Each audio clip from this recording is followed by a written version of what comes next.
Hello दोस्तों, नमस्कार दोस्तों। आप सभी का स्वागत है आपके अपने चैनल टारगेट गवर्नमेंट पोस्ट में। दोस्तों बात करेंगे यूपी बीएड एंट्रेंस 2020 आवश्यक सूचना। आज आपकी 14 सितंबर की क्या है, और आज हम लोग कैंपेन भी चलाने वाले हैं यूपी बीएड फीस को लेकर के। और बिल्कुल सही आप लोग देख पा रहे हैं, जनरल ओबीसी एससी एसटी सभी की होगी फीस कम। दोस्तों आज आपका बहुत ही स्पेशल डे है, 14 सितंबर हिंदी दिवस, यानी सभी को ढेर सारी शुभकामनाएं हिंदी दिवस पर। तो कहना चाहेंगे भाई कि जनरल ओबीसी एससी एसटी सभी की होगी फीस कम।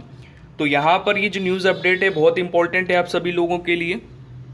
तो इस पूरी वीडियो का एंड तक वॉच करें, और बीएड से जुड़ी हर जानकारी के लिए आप लोग जुड़ सकते हैं। नीचे दी गई रेड कलर की सब्सक्राइब बटन दबा करके और बगल में दिखे बेल आइकन को ऑल करके प्रेस करें, जिससे कि आने वाली सारी वीडियोस लेटेस्ट नोटिफिकेशन आपको समय से मिल पाए। और हर दिन एक आपको न्यूज़ अपडेट मिलती है, और बीएड से जुड़ी हर जानकारी आपको समय से और ऑथेंटिक अपडेट दी जाती है। जैसा कि आप सभी को ये भी बताया जा चुका है, जो कि आपकी काउंसलिंग है, काउंसलिंग 21 सितंबर से नहीं होगी। बहुत ही पहले मैं बता चुका हूँ क्यों नहीं होगी, उसका रीज़न भी बता चुका हूँ। आज हम लोग बात करेंगे फीस को लेकर के, और बहुत ही अच्छी अपडेट है। तो दोस्तों पूरा इस वीडियो को एंड तक वॉच करिएगा तो आपका अच्छे से क्लियर हो जाएगा। देखिए यहाँ पर हम बात करने वाले लखनऊ से अपडेट है, अमर उजाला ब्यूरो से। देखिए शासन स्तर से फीस का निर्धारण जरूरी। अगर शासन स्तर से फीस का निर्धारण नहीं होता है तो फिर यहाँ पर क्या हो जाएगा, वरना देनी होगी राज्य विश्वविद्यालय की न्यूनतम फीस के बराबर रकम। मतलब ये किसको बोला गया है, ये जो निजी कॉलेज हैं, जो निजी संस्थान हैं, उनसे ऐसा बोला गया। अगर वो अपनी फीस निर्धारित नहीं करते हैं तो फिर उनको क्या करना होगा कि जब काउंसलिंग होने लगेगी, अगर फिर भी ये अपना कोई फीस निर्धारण नहीं कर पा रहे हैं तो फिर जो राज्य विश्वविद्यालय हैं, जो उनकी न्यूनतम फीस है, उसके बराबर इनको रकम लेनी होगी। ठीक है, तो ऐसा होगा नहीं। अगर ऐसा होता है तो ये आपके लिए मतलब सोने पे सुहागा वाली बात हो जाएगी, मतलब बहुत अच्छी बात हो जाएगी। क्योंकि भाई जो गवर्नमेंट कॉलेज है, आप सभी लोग जानते ही हैं कि जो राज्य विश्वविद्यालय हैं उनमें जो फीस है वो कितनी फीस है, 5,000 रुपये फीस है, 3,000 से लेकर के 12,000 तक फीस है। इससे ज़्यादा फीस नहीं है, तो किसी को कोई समस्या नहीं होगी। चलो अब तो पूरी न्यूज़ अपडेट क्या है इसको डिटेल में समझो, क्योंकि यहाँ पर जो आपकी शुल्क प्रतिपूर्ति होती है, यानी जो स्कॉलरशिप के साथ में आपकी फ़ीस वापस आती है, एससी एसटी वालों की आती है, और बाकी जो जनरल कैंडिडेट हैं उसमें से किसका किसका स्कॉलर आता है, क्या क्या होता है, और कितना जो बजट है वो पास होता है। ठीक है, तो पहले पूरी अपडेट देखो। तो निजी संस्थानों के लिए चालू शिक्षण सत्र में बीएड की फीस निर्धारित नहीं होने से छात्रों की मुसीबत बढ़ सकती है। फीस का निर्धारण ना होने से निजी संस्थानों के विद्यार्थियों को राज्य विश्वविद्यालयों में पाठ्यक्रम की न्यूनतम फीस के बराबर भुगतान करना होगा। राज्य विश्वविद्यालयों और निजी संस्थानों की फीस में भारी अंतर है। भारी अंतर आप लोग देखेंगे कितना भारी अंतर है भाई। वहाँ पर प्राइवेट कॉलेजों में 51,250 प्रथम वर्ष में लगती है, और दूसरे वर्ष में लगती है 30,000 प्लस फीस लगती है, 30,000 प्लस फीस लगती है। ठीक है, हाँ, तो संस्थानों की जो फीस है इसमें भारी अंतर है। निजी बीएड शिक्षण संस्थानों के लिए जो वर्ष 2016-17 था उसमें भी फीस यही थी, 18-19 में भी फीस यही थी, और 19-20 के लिए भी इसी दर से शुल्क निर्धारित किया गया। तो चालू सत्र में निजी संस्थानों के लिए सक्षम स्तर से बीएड की फीस निर्धारित नहीं की गई। समाज कल्याण विभाग के अधिकारियों का कहना है कि प्रदेश सरकार अनुसूचित जाति व जनजाति के विद्यार्थियों के लिए पूरी फीस की भरपाई करती है। मतलब समझ रहे हैं, जिनका जीरो फीस में एडमिशन होता है, जिनका जीरो फीस में एडमिशन होता है तो स्कॉलरशिप के साथ साथ उनका फीस भी वापस आता है।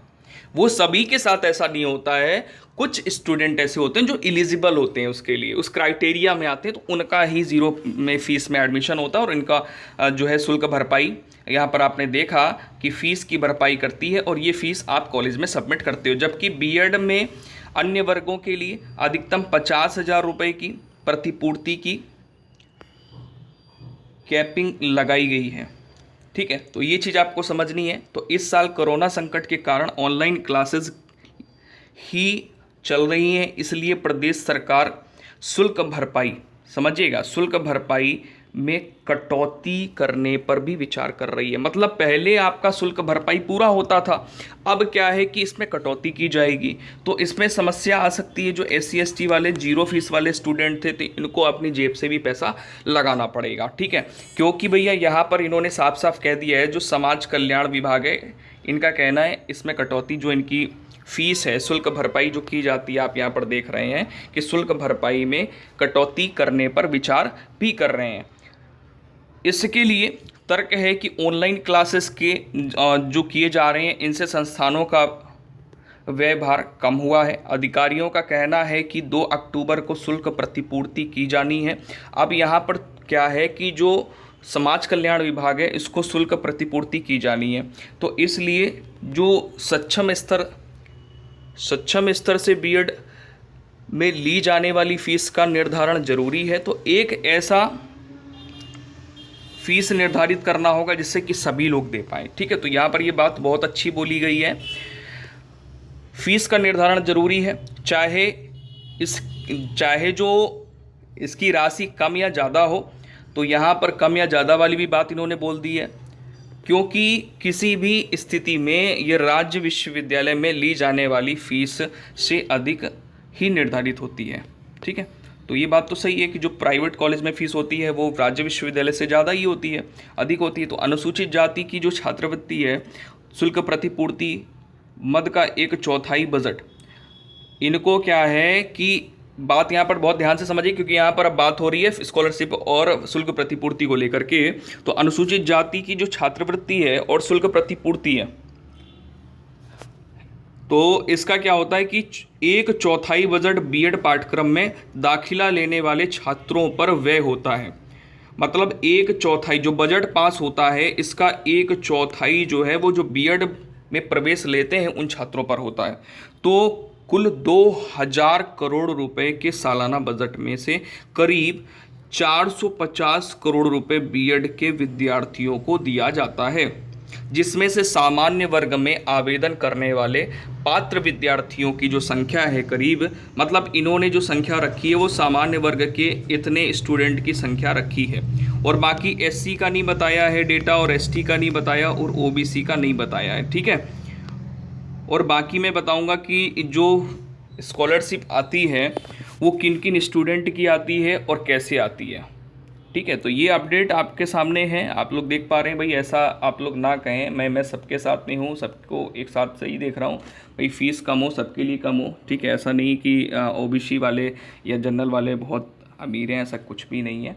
ठीक है, सभी अपनी अपनी जगह पे सभी सही हो। तो कोई भी ऐसा कमेंट ना करें कि किसी को बुरा लगे, या आप समझदार हैं।